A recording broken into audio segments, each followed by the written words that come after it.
JEE advance 2024 paper one से ये question है और क्वेश्चन में गिवन है two beats each with charge q and mass m are on horizontal frictionless non-conducting circular loop of radius capital R। तो हमारे पास दो बीट्स हैं, जैसे मैंने यहाँ पर दो बीट्स अज्यूम कर लिए हैं, जो एक नॉन कंडक्टिंग रिंग में प्लेस किए गए हैं और इनके जो चार्जेस और मास जो है ना सेम है और लूप का जो रेडियस है वो कैपिटल आर है।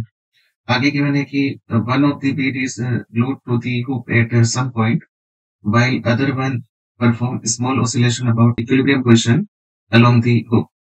तो इसमें से एक बीट को जो है ना फिक्स कर दिया और दूसरा बीट जो है अपनी इक्विलिब्रियम पोजीशन के अबाउट ऑसिलेशन स्मॉल ऑसिलेशन कर रहा है। तो अगर मैं जैसे इस वाले बीट को फिक्स कर दूं तो ये दूसरे बीट का जो इक्विलिब्रियम पोजीशन आएगा तो ये रिपल्शन की वजह से जो है ना इस बीट से दूर जाएगा।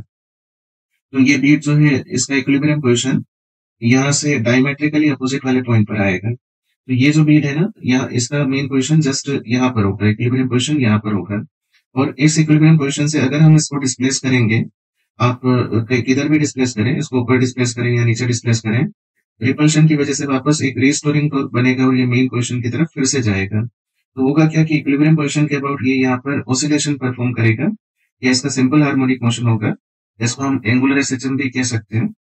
तो ये एंगुलर एसएचएम यहाँ पर करेगा। इसी एंगुलर एसएचएम की जो है ना हमको क्या पूछी है, स्क्वायर ऑफ एंगुलर फ्रीक्वेंसी हमें क्वेश्चन में पूछी है।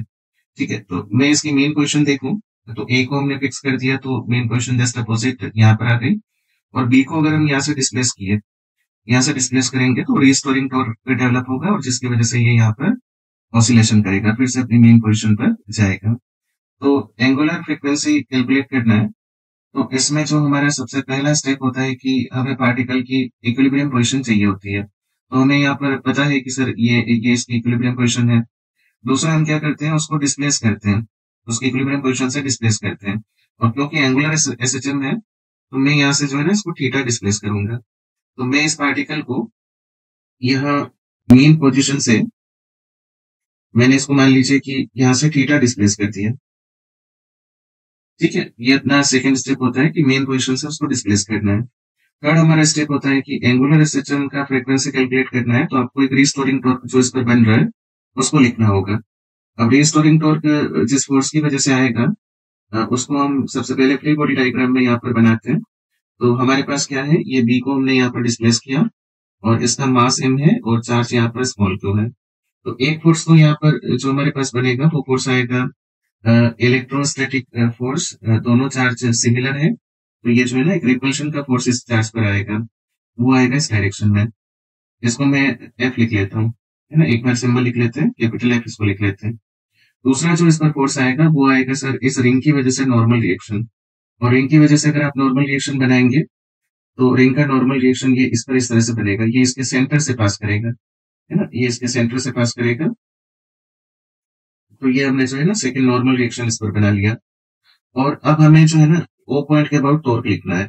ठीक है, तो ओ पॉइंट के अबाउट टॉर्क लिखेंगे तो मुझे सबसे पहले इस एफ के कंपोनेंट करने होंगे। तो एफ के कंपोनेंट अगर हम करें, यहाँ पर अगर मैं एफ के कंपोनेंट बनाऊं तो मैं इस लाइन को एक्सटेंड कर दिया। ठीक है, अब देखिए ये वाला एंगल जो है ना आपका थीटा है और मुझे ये वाला एंगल चाहिए तो मैं इसको कुछ फाई अज्यूम कर लेता हूँ और ये जो है ना ये रेडियस आर हो जाएगी।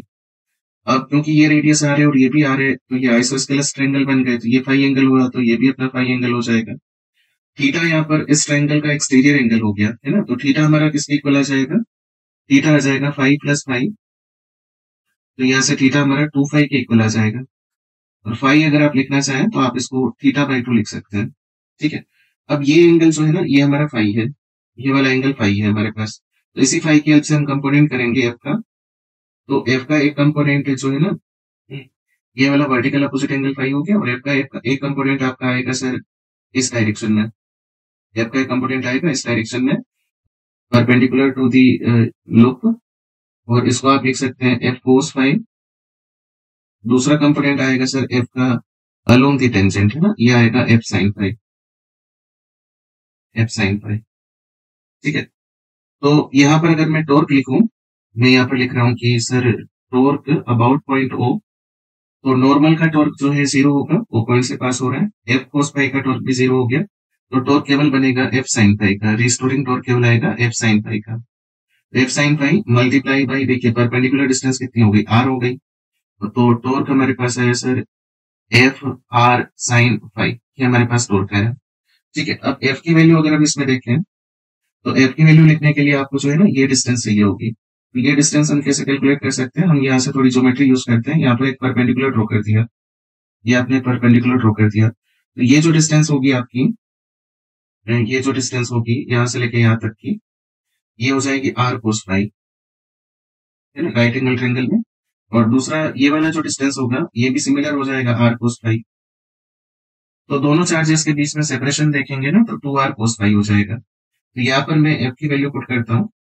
सो यहाँ पर एफ हम लिखें तो टॉर्क अबाउट पॉइंट ओ हमारे पास बनेगा, एफ लिखोगे 1/4 पाई एप्सिलॉन नॉट, ना, चार्जेस का प्रोडक्ट क्यू स्क्वायर, सेपरेशन कितना हो गया इनके बीच में 2r कोस फाई और 2r कोस फाई, और यहाँ पर इसका स्क्वायर करना है, ठीक है, डिस्टेंस का स्क्वायर। तो ये फोर्स लिख दिया, मल्टीप्लाई में आपका चल रहा है आर और मल्टीप्लाई में आपका चल रहा है साइन फाई, है ना, इसको एज इट इज लिख रहा हूँ।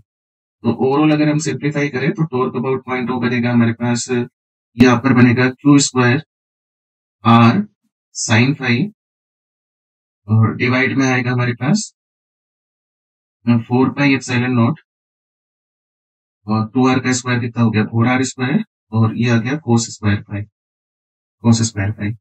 ठीक है, थोड़ा और सिंप्लीफाई कर लेते हैं, तो ये हो गया Q square R sine phi, ठीक है, और डिवाइड में यहाँ पर आ जाएगा 16, है ना, 4 4 16 पाई एप्सिलॉन नॉट, ठीक है, और यहाँ पर बनेगा, देखिए एक आर कैंसिल कर लीजिए, यहाँ से एक आर कैंसिल कर लीजिए, तो ये आर नहीं आएगा, तो 16 pi epsilon not r cos square phi. ये हमारे पास जो है ना रिस्टोरिंग टॉर्क आया, restoring torque towards the mean position आ रहा है। अब हमें क्या गिवन है कि सर हमने इसको थीटा एंगल जो है ना स्मॉल एंगल से इसको डिस्प्लेस किया, तो अगर हमारा एंगल स्मॉल है ना, थीटा अगर हमारा स्मॉल है तो फाई एंगल भी स्मॉल होगा। तो फॉर स्मॉल एंगल आप यहाँ पर जो है ना साइन फाई को तो लिख सकते हैं फाई के इक्वल डायरेक्टली, और कोस फाई को स्मॉल एंगल के लिए आप इसको 1 लिख सकते हैं। ठीक है, तो मैं अगर यहाँ साइन फाई को 5 लिख लूँ और कोस फाई को 1 लिख लूँ, तो ये हमारे पास टॉर्क बनेगा, टॉर्क अबाउट पॉइंट ओ, ये बनेगा सर क्यू स्क्वायर फाई, और डिवाइड में आ जाएगा आपके पास, डिवाइड में आ जाएगा 16 पाई एप्सिलॉन नॉट आर, और कोस फाई 1 हो गया, तो ये तो पूरा 1 हो जाएगा कोस स्क्वायर फाई। फाई को अगर हम थीटा की टर्म में रिप्लेस करें ना तो इसको आप थीटा बाई 2 लिख लो, तो टॉर्क हमारे पास आएगा क्यू स्क्वायर फाई को जो है ना आप थीटा बाई 2 लिख लेंगे, ये जो फाई है इसको अपने थीटा बाई 2 लिख लिया, तो फाई को जब थीटा बाई 2 लिखेंगे तो यहाँ पर आ जाएगा, यहाँ तो थीटा आ जाएगा, और डिवाइड में आपका बन जाएगा 32, है ना, डिवाइड में आ जाएगा आपका 16 to 32 pi epsilon not R. ये रिस्टोरिंग टॉर्क है, ठीक है। अब हमें क्या पूछा है कि एंगुलर फ्रीक्वेंसी पूछा है ऑसिलेशन का, तो हम टॉर्क को हमेशा लिख सकते हैं आई अल्फा, इसको हम लिख सकते हैं आई अल्फा। अच्छा, फर्दर अगर आप आई को लिखना चाहें, है ना, तो आई को आप क्या लिख सकते हैं, इस एम मास का moment of inertia about point O, I को आप लिख सकते हैं कितना एम आर स्क्वायर लिख दिया, और अल्फा को आप लिख सकते हैं एसएचएम में हम लिखते हैं ना ओमेगा स्क्वायर थीटा, तो ये वैल्यूज हम लिखेंगे और इक्वल टू हम लिख लेंगे सर क्यू स्क्वायर थीटा, और ये बनेगा डिवाइड में 32 pi epsilon not capital R. ठीक है, सिंप्लीफाई करते हैं तो यहाँ से जो है ना थीटा कैंसिल हो जाएगा, थीटा कैंसिल हो जाएगा, तो यहाँ से अगर मैं ओमेगा स्क्वायर को सेपरेट करूं तो ओमेगा स्क्वायर अगर हम लिखेंगे तो ओमेगा स्क्वायर हमारे पास आ जाएगा क्यू स्क्वायर, और डिवाइड में आ जाएगा 32 पाई एप्सिलॉन नॉट, और ये अपना आर क्यूब हो जाएगा, और मल्टीप्लाई में एम, मल्टीप्लाई में ही हो जाएगा एम। तो ये अपना जो है ना स्क्वायर ऑफ एंगुलर फ्रीक्वेंसी जो कि इस क्वेश्चन में हमसे पूछा है, तो ये हमारा आ जाएगा, है ना, तो ये इसका आंसर हो जाएगा। तो ऐसा अगर हम ऑप्शन देखें इसमें, तो Q square 32 divide by 32 pi epsilon not R cube N, तो ये जो है ना सेकंड आंसर इसका आ जाएगा।